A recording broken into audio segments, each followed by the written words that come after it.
కుంభం వారికి గనక చూసుకున్నట్లయితే లగ్నంలో రాహు, సప్తమంలో కేతువు, ఏలినాటి శని నడుస్తూ ధనస్థానంలో శని ఉన్నాడు. 3లో కుజుడు, ఆ కుజుడు 21వ తేదీ నుంచి 4వ భావంలోకి వెళ్తున్నాడు. మీకు పంచమంలో రవి బుధులు ఉంటూ, చంద్రుడు కూడా 16వ తేదీ అక్కడే ఉంటూ మనకి లాభం వరకు చంద్రుడి యొక్క సంచారం జరుగుతూ, పంచమంలో ఉండేటువంటి రవి బుధుల యొక్క సంచారంలో ప్రధానంగా బుధుడు 23వ తేదీ నుంచి 6వ భావంలోకి మారుతాడు.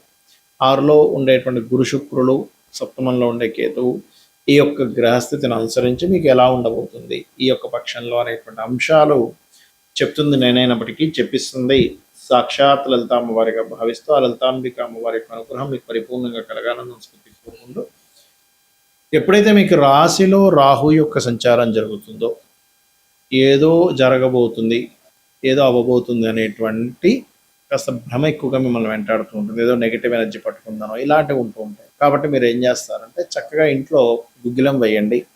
మీరు కాస్త నిద్ర లేచిన వెంటనే మనసులో ఓం దుమ్ దుర్గాయ నమః అనుకుంటూ ఉండండి. అన్ని విధాలా మీకు బాగుంటుంది.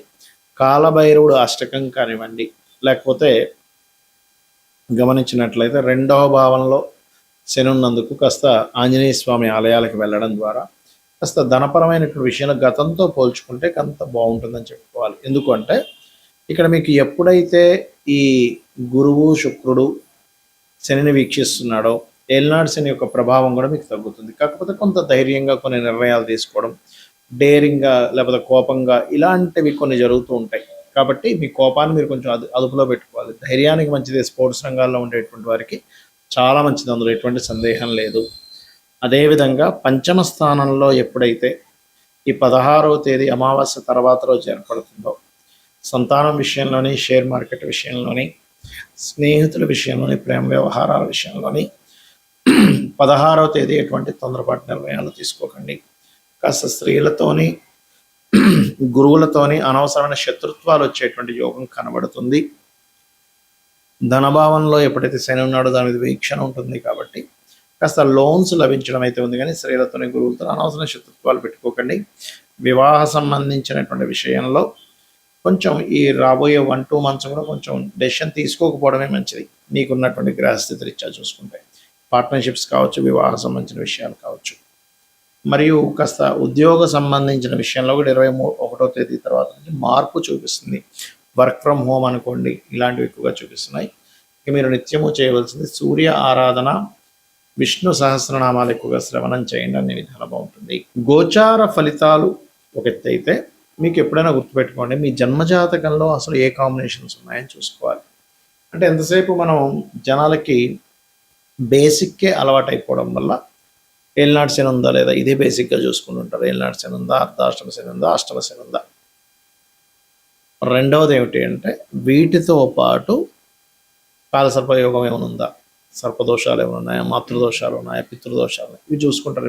ఇవి నేను తప్పు అనట్లేదు, కానీ ఏలినాటి శని అనేటువంటిది ఏంటంటే మనకి ఇప్పుడు ఏ ఏ రాశుల వారికి నడుస్తుంది చూసుకుంటే కుంభము, మీనము, మేషం వారికి ఏలినాటి శని, సింహం వారికి అష్టమ శని, ధనస్సు వారికి అర్ధాష్టమ శని. శని ఎప్పుడు కూడా ఏం చేస్తాడు అంటే మీకు ఒకటే గుర్తుపెట్టుకోండి, మీకు శని అనేటువంటిది కొంత ఆలస్యం అవుతున్న కొత్త విషయాలు నేర్పిస్తాడు, ఒక శ్రమనిస్తాడు. ఇప్పుడు ఎలా అయితే ఒక రాజు తను రాజ్యాన్ని వెళ్ళాలంటే ముందు యుద్ధం చేయాలి, యుద్ధం చేస్తేనే రాజ్యం వస్తుంది. అలాగే ఒక మనిషికి కొన్ని విషయాలు ఒక స్టేజ్కి వెళ్ళాలంటే కొన్ని విషయాలు అనుభవంలోకి రావాలి, అనుభవాలను ఇస్తాడు. అంతేగాని ఇంకా ఏమీ అన్నీ పోతాయి, అన్నీ చాలా విభత్సం అయిపోద్దని అనుకోకండి దయచేసి. అనుభవాన్ని ఇస్తాడు, దాని మీద యాక్సెప్ట్ చేయగలగాలి. అదేవిధంగా కాలసర్ప దోషం అనేటువంటి జన్మజాతకానికి అప్లై చేయకూడదని శాస్త్రంలో ఉంది, కాలానికి సంబంధించిన విషయంలో. ఎందుకంటే నేను గతంలో చాలాసార్లు చెప్పాను, 170-180 మంది ప్రెసిడెంట్లకు ఉంది కాలసర్ప దోషం, మెగాస్టార్ చిరంజీవికి ఉంది, చాలామందికి ఉందని చెప్పాను, పెద్ద పెద్ద వాళ్ళకి, మల్టీమిలియనర్కి. మరి వాళ్ళందరూ ఎలా అయ్యారు? మరి కాలసర్ప దోషం ఉంటే ఎందుకు పనికి రాకుండా పోవాలి కదా అనే విషయాన్ని గుర్తుపెట్టుకోండి. ఇక జనరల్ సర్పదోషాలు మీరు కాళహస్తికి వెళ్ళడమో లేకపోతే రావి చెట్టు ప్రదక్షిణం చేసుకోవడం వల్ల పోతుంది. అదేవిధంగా మాతృదోషం, పితృదోషం, పూర్వజన్మల్లో మనం చేసినటువంటి కొన్ని దోషాలు ఉంటాయి. అంటే తల్లిని సరిగ్గా చూసుకోకపోవడం వల్ల మాతృదోషము, పితృదోషం అనేటువంటిది పితృదేవతలు సరిగ్గా చేయకపోవడం వల్ల, సంతానాన్ని సరిగ్గా చూసుకోకపోవడం వల్ల, తండ్రికి ఇవ్వాల్సిన గౌరవం ఇవ్వకపోవడం వల్ల, ఇట్లాంటి వాటి వల్ల జరుగుతుంది. ఇలా చాలా ఉన్నాయి. స్త్రీ దోషం ఉంటుంది శుక్రుడు పాడైతే. అయితే ఇక్కడ ఏంటంటే ఏ గ్రహం పాడవడం వల్ల ఏ కాంబినేషన్ వల్ల వచ్చిందంటే శుక్రుడు పాడయ్యాడు, స్త్రీ దోషం. ఏమి కంగారు పడద్దు, చక్కగా సాటి స్త్రీలని, అది స్త్రీ అయినా పురుషులైనా, గౌరవించడం నేర్చుకోండి. వాళ్ళ పట్ల మరలా అవహేళనగా ఉండడం, వాళ్ళని ఏడిపించడం, వాళ్ళు ఏడిచేలా మీ వల్ల వాళ్ళు ఏడవడం చేస్తే మళ్ళీ ఆ స్త్రీ దోషం ఇంకా పెరుగుతుంది. మాతృదోషం ఉంది, ఇంకా మీ తల్లిగారు ఇంకా ఎక్కువ బాధపడుతున్నారు మీ వల్ల ఈ జన్మలో కూడా, అది ఇంకా ఇంకా కొన్ని వందల జన్మలకి కంటిన్యూ అవుతుంది. పితృదోషం కూడా అంతే. పితృదేవతలకి గతంలో తెలియక చేయలేదు, అది పితృదోషంగా వచ్చింది. అప్పుడు ఆ పితృదోష సంబంధించినటువంటి స్వయం పాకం ఇవ్వడము, లేకపోతే ఏదైనా గయా లాంటి ప్రదేశాలను అక్కడ పితృతర్పణాలు చేయడం, లేకపోతే నిత్య పితృతర్పణాలు చేయడం, లేదా అమావాస్య నాడు పితృదేవతల కోసం వదలడం చేయాలి. ఇంతేగాని ఏదో అయిపోతుందని కాదు. ఇక్కడ ఏంటంటే మీకు లగ్నం నుంచి 12 భావాలు అనేటువంటివి ఉంటాయి. లగ్నం ఏమిటి, లగ్నం యొక్క స్థితి ఏమిటి, మీ యొక్క ఎదుగుదల, మీ లైఫ్లో ఎందుకు ఎప్పుడు అప్ అండ్ డౌన్స్ వస్తాయని చెప్తుంది. ధనాధిపతి చూడాలంటే సెకండ్ హౌస్, అంటే మీకు ధనము ఏ రూపంలో, ఏ మార్గంలో ఎప్పుడు ఎక్కువగా వస్తుంది, ఏ మార్గంలో ఎప్పుడు పోయే ఛాన్సెస్ ఉన్నాయి, ఎప్పుడు జాగ్రత్తగా ఉండాలి ధనం విషయంలో అనేటువంటి చూపిస్తుంది. అదేవిధంగా 3వ భావంలోకి వెళ్తే సిబ్లింగ్స్, మీ యొక్క ప్రయత్నాలు ఇవన్నీ ఉంటాయి. అంటే సిబ్లింగ్స్తో మీకు ఉండే రిలేషన్ ఏంటి. కొంతమంది బాధపడుతుంటారు, ఏమిటంటే మా సొంత అన్నయ్య ఇలా చేశాడు, మా తమ్ముడు ఇలా చేశాడు, మా అక్క ఇలా చేసింది, మా చెల్లి ఇలా చేసినట్టు. అది పూర్వజన్మల్లో ఉన్నటువంటి కొన్ని కర్మలు వెంటాడుతూ ఉంటాయి ఆ రూపంలో వచ్చి.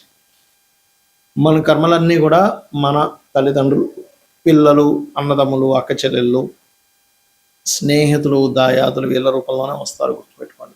ఇవి ఎక్కడి నుంచి తప్పించుకోలేరు. ఇంకా తప్పించుకుందామని ప్రయత్నం చేసినప్పుడు రోగ రూపంలో వస్తుంది కర్మ.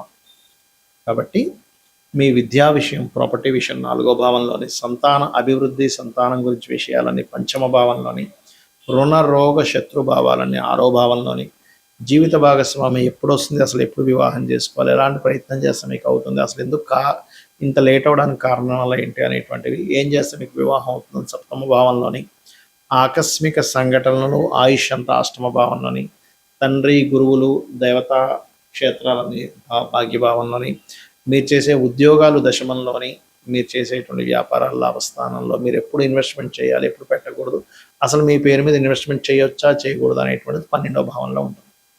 ఇలా 12 హౌజెస్ ఉంటాయి ఆస్ట్రాలజీలో. ఈ 12 భావాల్లో ఏ గ్రహం ఉంది, ఆ గ్రహ అధిపతి పరిస్థితి ఏమిటి, పిఏసి అంటారు, అంటే ప్లేస్మెంట్, ఆస్పెక్ట్ అండ్ కంజంక్షన్. అంటే ఏ గ్రహం ఎక్కడుంది, ఏ గ్రహంతో చూడబడుతుంది, ఏ గ్రహంతో కలిసి ఉంది, దాని వలన ఆ యొక్క గ్రహం యొక్క బలాబలాల్లో మార్పులు వస్తాయి.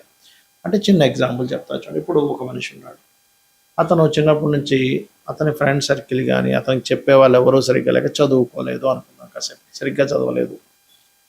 చదవకపోవడమే కాకుండా అతను తెలివితేటలు కూడా బిల్డప్ చేసుకోలేకపోయాడు. అంటే కొంతమంది ఎవరితో అయితే కలవకూడదు వాళ్ళతో వెళ్ళి ఫ్రెండ్షిప్ చేశాడు, దాని తర్వాత అనవసరమైన వ్యసనాలకు గురయ్యాడు, దాని తర్వాత అనారోగ్యంతో ఇబ్బంది పడ్డాడు, ఎక్కువ వ్యసనాల వల్ల. రైట్.